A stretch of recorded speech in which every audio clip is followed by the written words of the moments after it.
করলেও বিশ্লেষকরা বলছেন ফোর্দো পারমাণবিক স্থাপনা এখনও তাদের অস্ত্রের নাগালের বাইরে। গোয়েন্দাদের বিশ্বাস এই স্থাপনাটি যুক্তরাজ্য ফ্রান্সকে সংযুক্তকারী চ্যানেল টানেলের চেয়েও গভীরে অবস্থিত। যুদ্ধকরণ কেন্দ্রটি তেহরান থেকে প্রায় 96 কিলোমিটার দক্ষিণে কোম শহরের কাছে একটি পাহাড়ি এলাকায় অবস্থিত।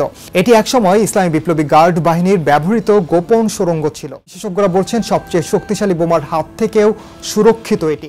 IAEA এর প্রতিবেদনে বলা হয়েছে ইরান ফোর্দো স্থাপনায় 60% মাত্রায় সমৃদ্ধ ইউরেনিয়ামের উৎপাদন উল্লেখযোগ্যভাবে বাড়িয়েছে। পারমাণবিক অস্ত্র বিশেষজ্ঞ ডেভিড অলব্রাইট বলেন এই কাজের পেছনে কোনো বেসামরিক কারণ নেই, একমাত্র পারমাণবিক বোমা তৈরিই উদ্দেশ্য।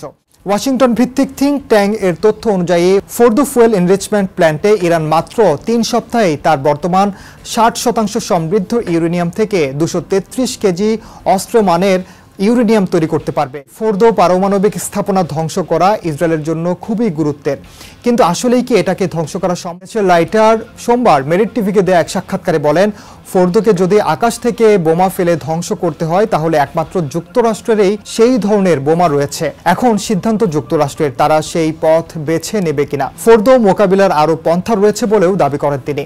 যুক্তরাজ্য ভিত্তিক গবেষণা প্রতিষ্ঠান রুসি মার্চ মাসে এক প্রতিবেদনে জানায় ইসরায়েলের পক্ষে ফোর্দোকে আকাশ পথে ধ্বংস করা প্রায় অসম্ভব এবং এতে যুক্তরাষ্ট্রের বড় ধরনের সহযোগিতা ও শক্তিশালী সামরিক হামলা প্রয়োজন হবে। ইসরায়েলের কাছে এমন কিছু অস্ত্র থাকলেও তা সাধারণত 10 মিটার গভীরতায় পৌঁছাতে পারে। যুক্তরাষ্ট্রের তৈরি এমওপি বোমাটি 18 মিটার কংক্রিট বা 61 মিটার মাটি ভেদ করে বিস্ফোরণ ঘটাতে সক্ষম। তবুও বিশেষজ্ঞদের মতে ফোর্দো সুড়ঙ্গ 80 থেকে 90 মিটার নিচে এমওপি হয়তো তা পুরোপুরি ধ্বংস করতে পারবে না।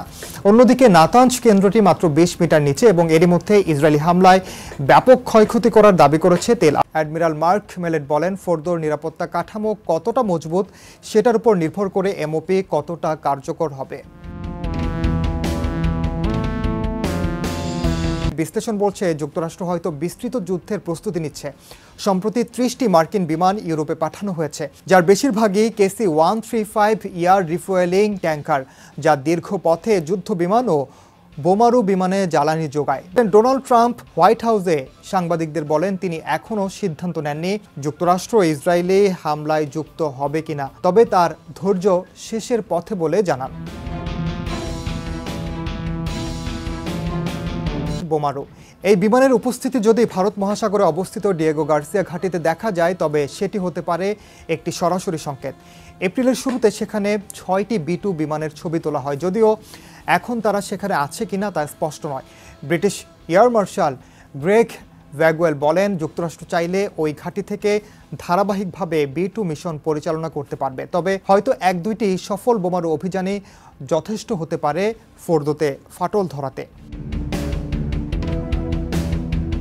ঘারি বাবাদি বলেন ইরান ভবিষ্যতে পারমাণবিক উপাদান বা যন্ত্রপাতি স্থানান্তরের সময় আন্তর্জাতিক পরমাণু সংস্থাকে আর জানাবে না। ইরানের হাতে এখনও মধ্যপ্রাচ্যের সবচেয়ে বড় ও বৈচিত্র্যপূর্ণ ব্যালিস্টিক ক্ষেপণাস্ত্রের ভান্ডার রয়েছে, তবে ইসরায়েলের সাম্প্রতিক হামলা এই সক্ষমতা কমিয়ে দিতে পারে। এছাড়া ইরানি পার্লামেন্ট একটি প্রস্তাবনা তৈরি করছে যার মাধ্যমে ইরান পারমাণবিক অস্ত্র বিস্তার রোধ। ডক্টর শানাহান বলেন আলোচনার মূল বিষয়ই হচ্ছে ইরান তার মাটিতে বেসামরিক মাত্রায় পরমাণু সমৃদ্ধকরণ চালাতে পারবে কিনা। বর্তমানে যুক্তরাষ্ট্রের অবস্থান ইরানে কোনো ধরনের সমৃদ্ধকরণই না থাকুক।